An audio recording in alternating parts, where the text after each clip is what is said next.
warahmatullahi wabarakatuh. Salam jumpa bagi Ananda kita semua, peserta didik tingkat SMP Kota Padang. Kami, guru, mendoakan semoga Ananda semua dalam keadaan sehat walafiat dan selalu dalam lindungan Allah Subhanahu wa Ta'ala. Amin ya Rabbal Alamin. Perkenalkan, saya Ibu Nur Saidah, MPD, Guru Seni Budaya SMP Negeri 11 Padang. Pada kesempatan ini, izinkan Ibu mengisi ruang waktu belajar Ananda di rumah untuk menyampaikan materi pembelajaran seni budaya. Dan Ibu berharap Ananda semua menyambut baik program pembelajaran melalui tayangan audio visual ini. Menanggapi kondisi new normal saat ini terkait menyebarnya virus COVID-19 yang masih mengancam kesehatan dan keselamatan kita semua. Untuk itu, kita semua diminta tetap belajar di rumah, waspada, serta cerdas dalam menghadapi virus ini. Nah, kita sebagai generasi muda tetap semangat, oke? Baik. Nah, untuk kesempatan ini, Ibu akan memberikan materi bagi peserta didik Ibu di kelas 8. Nah, kita akan mulai belajar materi seni budaya dengan KD kita kali ini adalah 3.1, yaitu memahami unsur, prinsip, teknik, dan prosedur menggambar menggunakan model dengan berbagai bahan. Oke?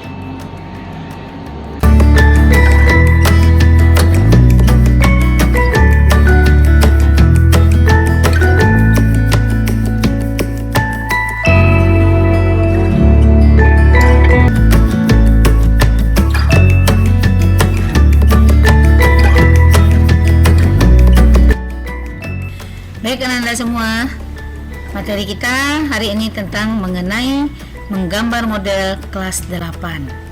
Nah, KD kita seperti yang Bu sampaikan tadi 3.1, memahami unsur, prinsip, teknik, dan prosedur menggambar menggunakan model dengan berbagai bahan. Nah, dalam hal ini indikator pencapaian atau oleh-oleh yang akan Anda dapat dari pertemuan kita ini. Nah, ini yang pertama, Anda bisa menjelaskan konsep menggambar model. Yang kedua, mampu menjelaskan unsur-unsur dalam menggambar model. Yang ketiga, menjelaskan prinsip menggambar model. Yang keempat, menjelaskan teknik-teknik menggambar model.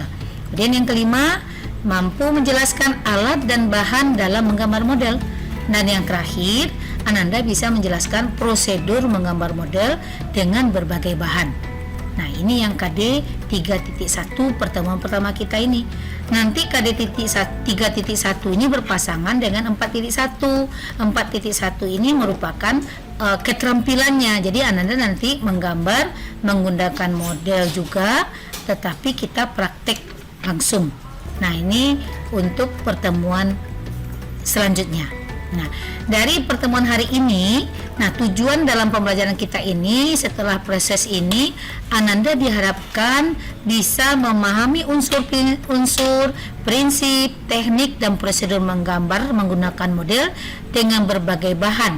Nah, sehingga peserta didik dapat menggambar menggunakan model dengan berbagai bahan dan teknik berdasarkan pengamatan.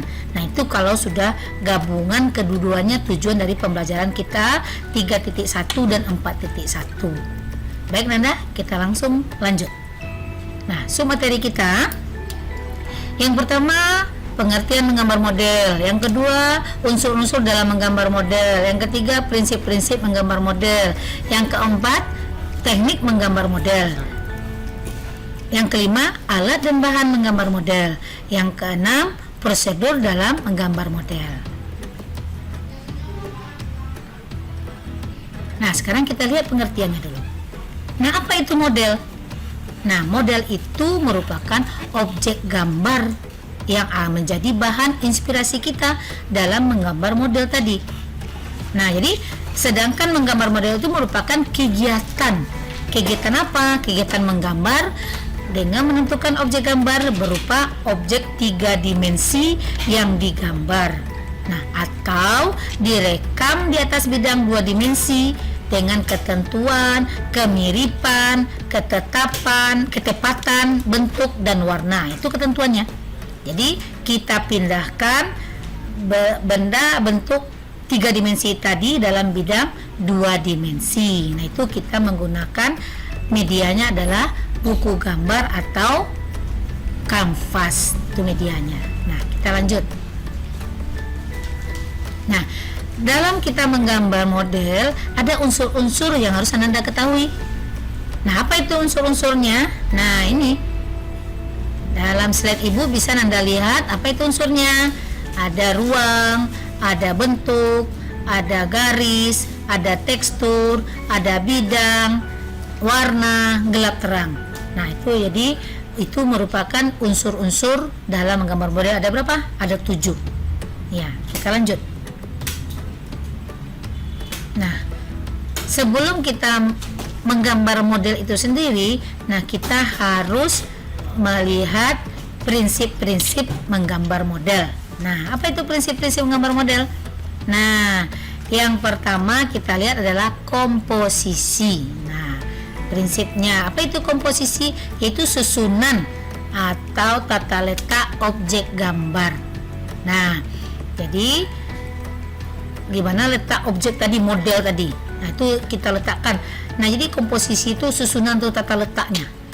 Nah, jenisnya apa komposisi? Ada yang namanya jenis komposisi simetris, dan ada asimetris, dan ada lagi yang namanya komposisi sentral. Jadi ada 3, komposisi simetris, asimetris, dan sentral. Nah, apa itu komposisi simetris? Nah, simetris ini merupakan komposisi yang sama berat bendanya, itu bagian atas, bagian bawah, bagian samping kiri, kanan itu sama berat, sama bentuknya, sama ukurannya, sama beratnya, sama besarnya. Nah, itu disebut dengan simetris. Kalau asimetris mana? Dia tidak sama berat antara kiri dan kanan, atau tidak sama banyak, atau tidak sama besarnya, tetapi tetap seimbang dia. Nah, itu dia, tetap seimbang letaknya. Itu namakan asimetris. Kalau sentral gimana? Nah, itu dia terpusat, namanya sentral. Sentral itu memusat, berarti terpusat di tengah-tengah. Semuanya terletak di tengah. Oke? Nah, itu yang pertama. Prinsip kedua adalah proporsi. Apa itu proporsi? Perbandingan ukuran dari bentuk objek. Nah, contohnya seperti umpamanya kita menggambar manusia. Nah, apakah besar kepala dengan besar badan sama? Tidak. Berapa kali ukuran kepala dibandingkan dengan badan. Nah, itu kita harus tahu ukurannya. Begitu juga ketika kita membuat model umpamanya tumbuh-tumbuhan ataupun hewan. Jadi proporsi itu ukuran, perbandingan ukuran, ya, bentuk objek yang kita jadikan model. Nah, yang ketiga adalah keseimbangan. Apa itu keseimbangan? Nah, keseimbangan itu seimbang. Jadi bagaimana kita melihat suatu model kita itu letaknya seimbang. Jadi keseimbangan itu ada lagi yang namanya simetris sama, atau keseimbangan asimetris sampai sama dengan komposisi tadi. Nah, kemudian kesatuan.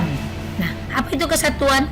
Nah, kesatuan di sini adalah penataan unsur dalam keserasian mengatur objek. Jadi penataan unsur itu keserasian. Jadi dia hampir sama dengan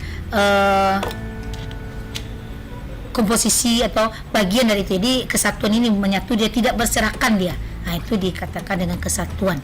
Kemudian yang selanjutnya adalah perspektif. Perspektif itu mempertimbangkan jauh benda dari kita atau dekat dari pandangan mata kita. Jadi benda yang jauh itu kelihatan kecil, benda yang dekat dengan kita kelihatan besar. Seperti kita melihat suatu jalan kereta api. Nah, semakin ke ujung kita pada akhirnya mata kita itu melihat satu titik di ujung daripada jalan rel kereta api tadi, ataupun kereta api itu sendiri. Jadi ujung mata kita ini akan melihat satu titik di kejauhan. Jadi kalau dia dekat dengan kita itu kelihatan besar. Nah, itu bisa disebut dengan perspektif. Kemudian layout. Layout ini adalah tata letak objek gambar dengan keseluruhan bidang gambar. Nah, horizontal kah dia atau vertikal? Jadi kalau gambar itu tinggi, itu biasanya kita buat vertikal. Nah, kalau gambar itu lebar, itu horizontal. Jadi tata letaknya itu. Jadi kalau dalam komputer itu namanya ada nanti landscape. Nah, ya nak. Nah, itu dia layout. Kemudian gelap terang. Nah, ini gelap terang ini merupakan pengaruh cahaya pada objek. Nah, objek yang kena atau model yang kena cahaya itu kelihatan terang. Nah, yang di belakang atau yang tidak kena cahaya itu gelap. Nah, itu bisa aja jadi pengaruh cahaya. Kemudian yang terakhir adalah plasticity. Nah, ini kesan natural dari hasil gambar. Ya, jadi bagaimana kesannya itu seperti gambar kita tadi hidup. Nah, itu kesan naturalnya sesuai dengan kenyataan. Nah, itu dia. Nah, itulah prinsip-prinsip menggambar model. Oke, kita lanjut lagi. Nah, kita lanjut teknik lagi. Nah, dalam menggambar model ini ada beberapa teknik yang harus Ananda pahami.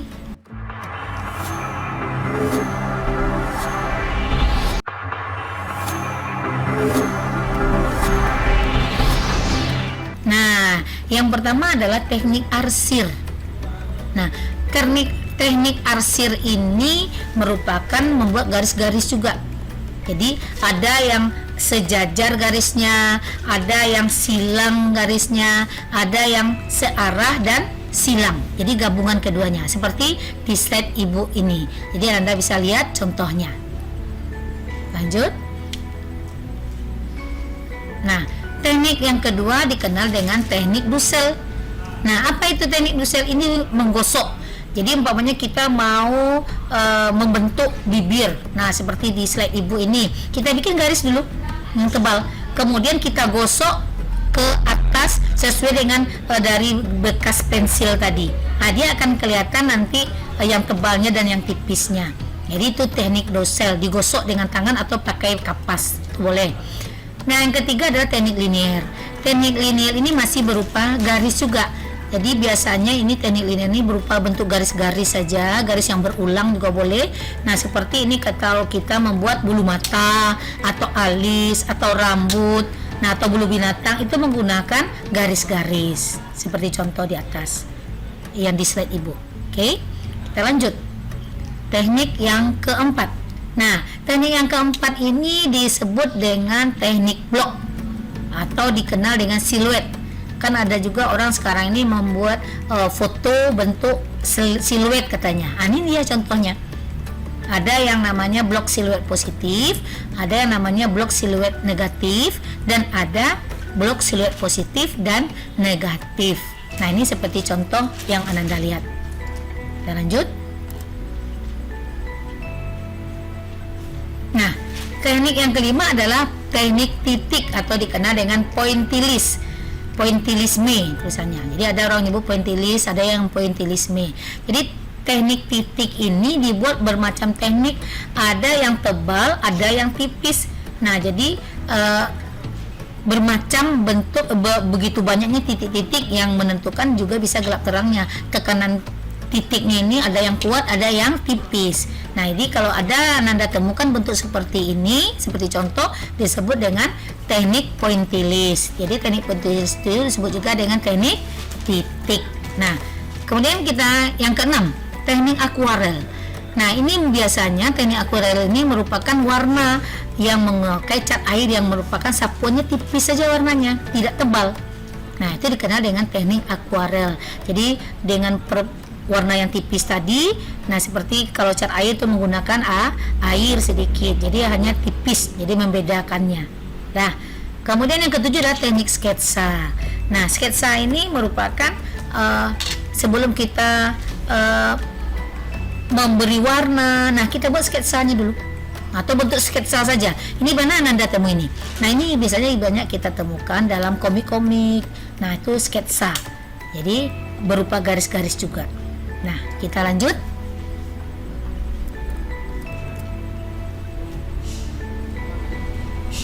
Nah, ini lagi. Yang kedelapan adalah teknik perspektif. Nah, perspektif ini merupakan yang seperti Ibu sampaikan tadi, dari jauh kelihatan kecil, jadi akhirnya menjadi sebuah titik. Nah, titik ini titik hilang namanya. Nah, jadi kita pakai garis yang mengarah pada satu titik. Nah, bisa umpamanya yang satu titik, bisa 2 titik, bisa 3 titik. Nah, itu menunjukkan bahwa benda yang jauh dari mata kita atau dari kita yang melukis itu kelihatan kecil, yang dekat dengan kita itu besar. Nah, ini seperti gambar gedung ini, gedung pencakar langit ini yang Anda lihat. Ini merupakan perspektif dengan satu titik hilang. Nah, kemudian yang ke-9 adalah teknik plakat. Nah, teknik plakat ini biasanya yang sapuan dengan warna juga, tetapi yang warnanya tebal. Nah, berbeda dengan akuarel tadi. Kalau akuarel tipis sapuan warnanya, kalau yang plakat ini tebal. Ini biasanya menggunakan cat minyak. Oke, kita lanjut.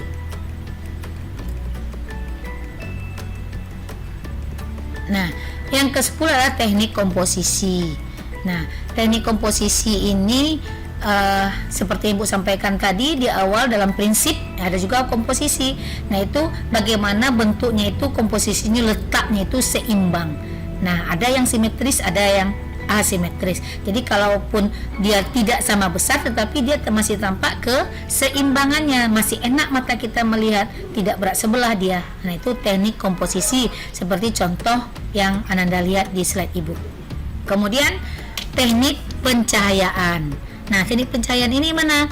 Nah, itu yang kena cahaya otomatis dia kelihatan terang. Nah, yang tidak kena cahaya dia kelihatan gelap. Nah, itu dikenal dengan teknik pencahayaan. Atau kita susun suatu benda. Nah, kemudian benda yang di depan itu terlihat dia terang, yang di belakangnya itu gelap kelihatannya. Nah, kita lanjut. Nah, kita lanjut lagi. Nah, dalam kita menggambar model ini, kita tentu harus tahu alat dan bahannya. Apa saja alat dan bahannya? Nah, di sini seperti yang Anda lihat di slide Ibu, ada penghapus, pensil warna, cat air, krayon, pensil atau pena, kertas dan lain sebagainya. Jadi ini bahan, alat dan alatnya, ya enggak? Medianya juga termasuk. Lanjut.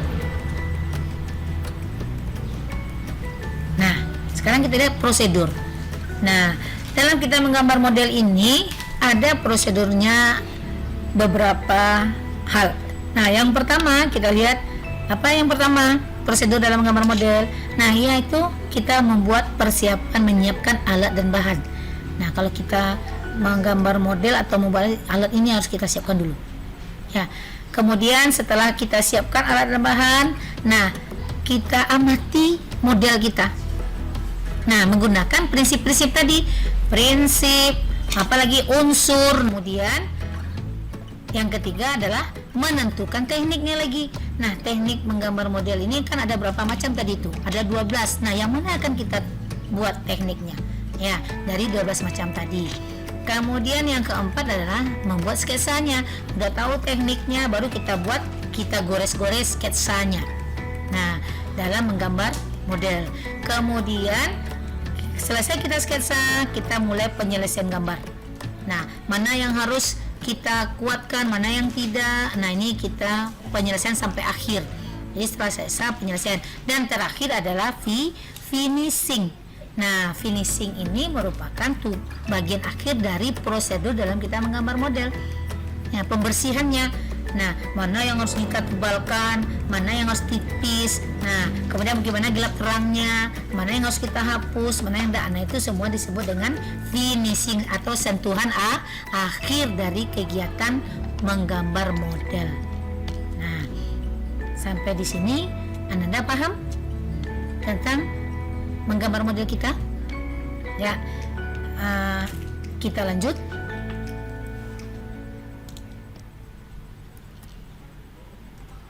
Ya, rupanya sudah selesai materi Ibu untuk hari ini. Nah, untuk pertemuan kita hari ini, Ibu cukupkan sampai di sini dengan materi kita 3.1. Nah, untuk pertemuan berikutnya kita akan lanjutkan dengan 4.1 yaitu kita praktek menggambar model.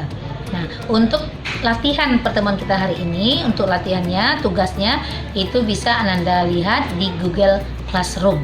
Jadi Ananda bisa kerjakan dan langsung dijawab dan dikirim langsung ke guru mata pelajaran seni budaya kelas masing-masing. Demikian saja, banyak maaf apabila ada kesalahan dan kekurangan. Billahi taufiq wal hidayah. Assalamualaikum warahmatullahi wabarakatuh. Sampai jumpa.